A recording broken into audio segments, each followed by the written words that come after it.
My name's Laura, and I'm the younger of two sisters in what you might call a blended family. But blended implies some kind of harmony, and let me tell you, there wasn't much of that growing up. My mom had been married before, to some guy who died when my half-sister was 5. Then she met my dad, they got hitched, and pop. Out I came a year later. Sounds like a neat little package, right? Wrong. See, my mom had this house she inherited from her first husband. Nice place, nothing too fancy. She also owned a sewing factory. After she and my dad tied the knot, she asked him to help run the business. They made a good team, I'll give him that. Dad handled the money stuff, Mom took care of making things and dealing with people. They doubled the company's profits in no time. I remember overhearing them talk about the future once when I was little. They were in the kitchen, thinking I was asleep. I hope the girls will take over someday, Mom said. Keep it in the family, you know? Dad agreed. That'd be great. Laura's got a good eye for design already. And Sarah's sharp with numbers. Little did they know, Sarah had other ideas. My dear half-sister never let me forget that everything, the house, the business, even the damn spoons we ate with, belonged to her and Mom. This is my house, she'd say, blocking the door to her room. You're just living in it, 'cause your dad mooches off Mom. I was too young to understand why she was so mean. I just wanted to play with her cool toys or borrow a pencil to draw. But every time I touched something, she'd snatch it away. That's mine, she'd screech. My real dad bought it before he died. You can't have it. Mom tried to stop her. Sarah, honey, that's not nice. Laura's your sister. Half-sister, Sarah would spit back. And she gets everything. It's not fair. Dad never said much during these fights. He'd just pat my head and tell me to ignore her. But how could I? She made my life hell. One day, I found some colored pencils in the living room. I was so excited, finally, I could draw the beautiful dresses I saw in my head.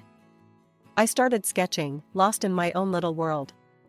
Then Sarah stormed in. Those are mine, she yelled, grabbing the pencils. Before I could stop her, she tore up my drawings. I ran to Mom, sobbing. She hugged me tight and marched over to Sarah's room. That's enough, I heard her shout. You will not treat your sister this way. But nothing changed. Sarah kept finding ways to remind me I didn't belong. And as we got older, it only got worse. As we grew older, my parents tried their best to keep the peace. They'd buy us the same clothes, give us equal gifts on holidays. But it was never enough for Sarah. Laura's sweater is softer, she'd complain. Or, her necklace has more jewels. You always give her the best stuff. It didn't matter that it wasn't true. In Sarah's mind, I was the favorite, the interloper stealing her rightful place. When I was about 10, my parents decided to sell the old house and buy a bigger one. I remember the day we moved in, how excited I was to have my own room. This is amazing, I squealed, twirling around the empty space. Sarah appeared in the doorway, her face dark. Don't get too comfortable. This house belongs to me and Mom. You're just a guest here. I felt my stomach drop. Even in this new place, nothing had changed. Later that night, I heard Mom and Dad talking in hushed tones. I don't know what to do anymore, Mom sighed. I've tried everything with Sarah. Maybe we should take her to see someone, Dad suggested. A therapist or counselor? Mom agreed, and soon Sarah was going to weekly sessions. But if anything, it only made her more resentful. Oh, so now I'm crazy, she spat one day after a particularly rough appointment. You just want to fix me so precious Laura can have a perfect life. I wanted to scream that my life was far from perfect with her in it, but I kept my mouth shut.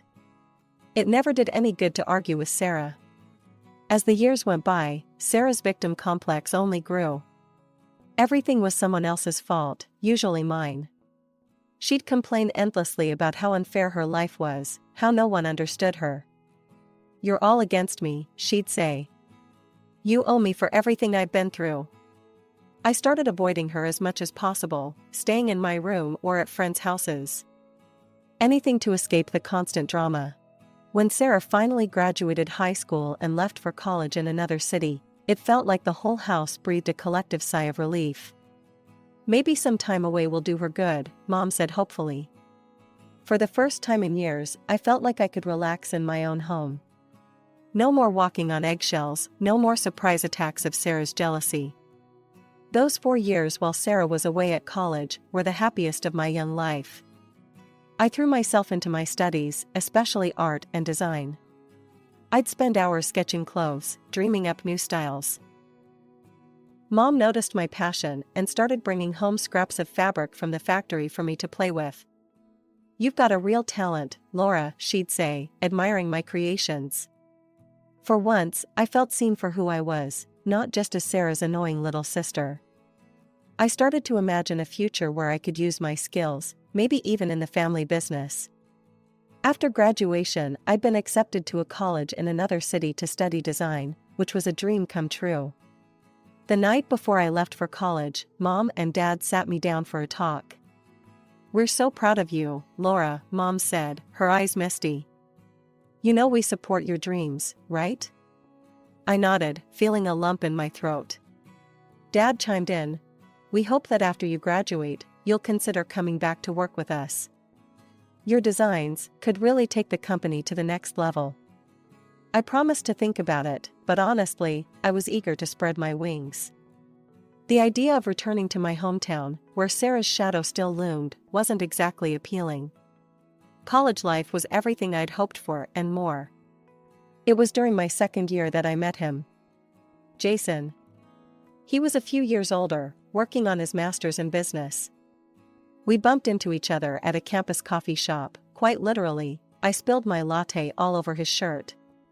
We got to talking, and before I knew it, hours had passed. Jason was funny, smart, and actually listened when I talked about my designs. We started dating soon after. As graduation approached, Jason and I talked about our future. We'd been together for over 2 years by then, and things were getting serious. "I've got a job lined up here in the city," he told me one night over dinner. "What do you think about staying here? Maybe, together?" My heart soared at the idea. I'd landed a position as a junior designer at an up-and-coming fashion company, and the thought of building a life with Jason away from all the family drama was incredibly tempting. But I knew I had to tell my parents face to face. So, we planned a trip back to my hometown. I was nervous about introducing Jason to my family, especially since I knew Sarah would be there too. To my surprise, the visit went better than I could have hoped. Mom and Dad loved Jason, and even Sarah was, well, not exactly warm, but at least civil. She didn't make any snide comments or try to undermine me, which was a first. Over dinner, I broke the news about my job and my plans to stay in the city. "That's wonderful, honey," Mom said, but I could see a hint of disappointment in her eyes. Dad cleared his throat. "Actually, we had an idea we wanted to run by you. What if you opened a branch of our company in your city? You could be in charge of design, create your own line." I was stunned. It was a generous offer, one that would allow me to pursue my dreams while still being part of the family business. "Can I think about it?" I asked. They agreed, and the rest of the visit passed pleasantly. As Jason and I were leaving, Sarah pulled me aside. "Hey, I know things haven't always been great between us," she said, looking uncomfortable. "But I'd like to try and change that. Maybe I could visit you sometime?" I was skeptical, but nodded. "Sure, that'd be nice." Life settled into a comfortable rhythm after Jason and I returned from my hometown. I threw myself into my new job, learning the ropes and impressing my bosses with my designs. Jason and I started talking about marriage, looking at apartments, dreaming of our future together. Everything seemed perfect. Then, about 3 months after our visit home, I got a surprise call from Sarah. "Hey, little sis," she said, sounding oddly cheerful. "I'm in town. Mind if I crash at your place for a bit?" I nearly dropped the phone in shock. Sarah, voluntarily coming to see me? It seemed too good to be true. But I remembered her olive branch from our last meeting and decided to give her a chance. When Sarah arrived, I barely recognized her. Gone was the scowling, resentful girl I'd grown up with. This Sarah was all smiles and hugs. Over dinner that first night, she dropped a bomb on me. "I've been thinking," she said, twirling pasta on her fork. "Why don't you come back home? We could work together at the family business. It'd be great." I nearly choked on my wine. "What? But I just started my job here. And Jason?" Sarah waved her hand dismissively. "Bring him along. There's plenty of opportunity back home." I shook my head. "Thanks, but no. Actually, Mom and Dad suggested I open a branch here. I'm still considering it." For a moment, I saw a flash of the old Sarah, a tightening around her eyes, a slight downturn of her mouth. But it passed so quickly, I thought I might have imagined it. "Well, if you won't come home, maybe I could stay here a while longer?" she asked. "We've got so much catching up to do." Against my better judgment, I agreed. And to my surprise, living with Sarah wasn't the nightmare I'd expected. She was helpful, even taking over most of the household chores. We'd stay up late, talking about our childhood, laughing over shared memories. It felt like I was finally getting the sister I'd always wanted. One night, over a bottle of wine, Sarah brought up the idea of us working together again.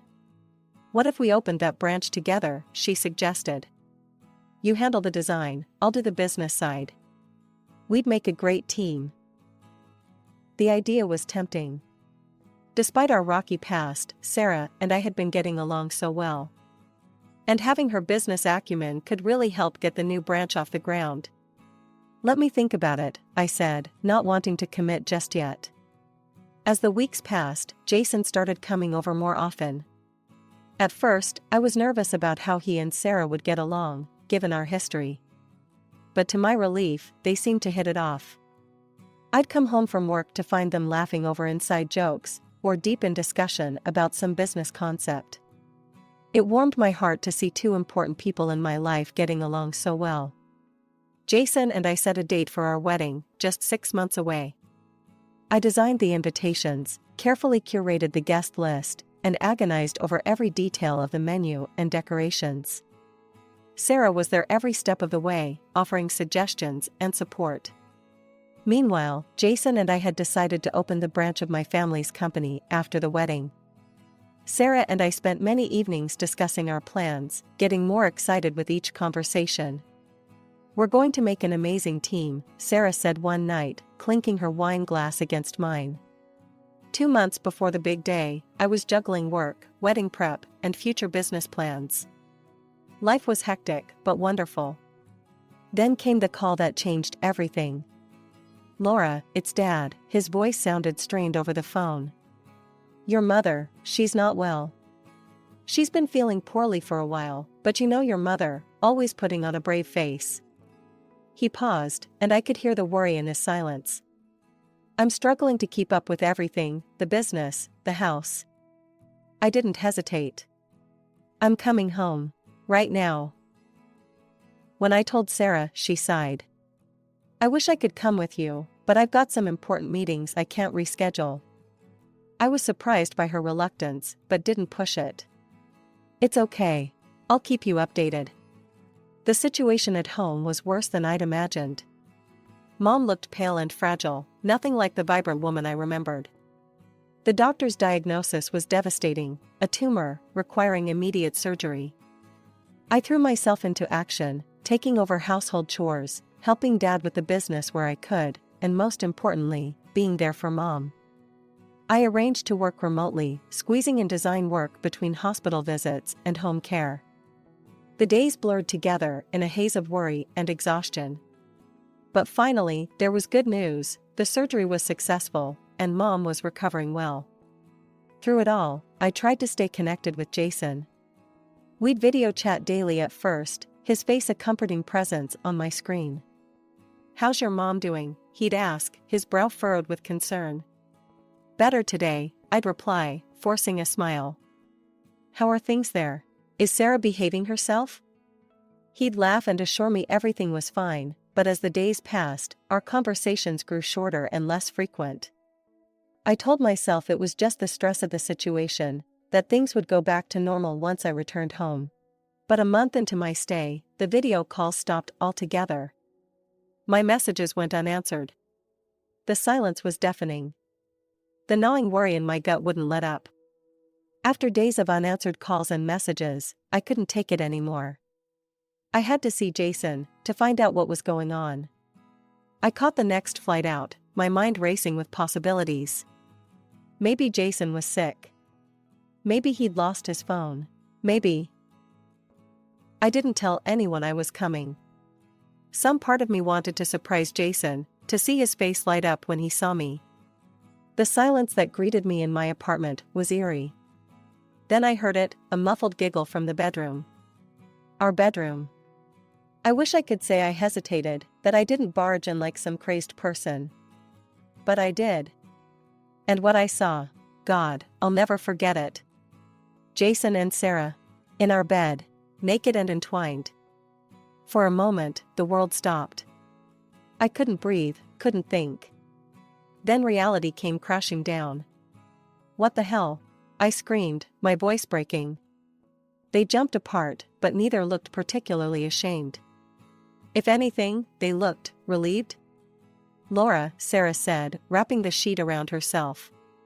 We didn't expect you back so soon. I couldn't believe what I was hearing. You didn't expect? Are you kidding me? That's all you have to say? Jason at least had the decency to look uncomfortable.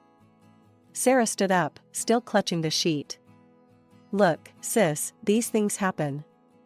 Jason and we're in love. I felt like I'd been punched in the gut. In love? You've known each other for what, a few months? Sometimes you just know, Jason said, reaching for Sarah's hand. We didn't mean for this to happen, but... But what? I interrupted. You just accidentally fell into bed together? Sarah smiled sweetly. Laura, you should be happy for us. In fact, we were hoping you'd understand. Maybe even, let us use your wedding plans? I stared at her, uncomprehending. What? Well, everything's already paid for, she explained, as if talking to a child. It seems a shame to waste it. We could celebrate our engagement instead. I don't remember leaving the apartment. I don't remember the trip back to my parents' house.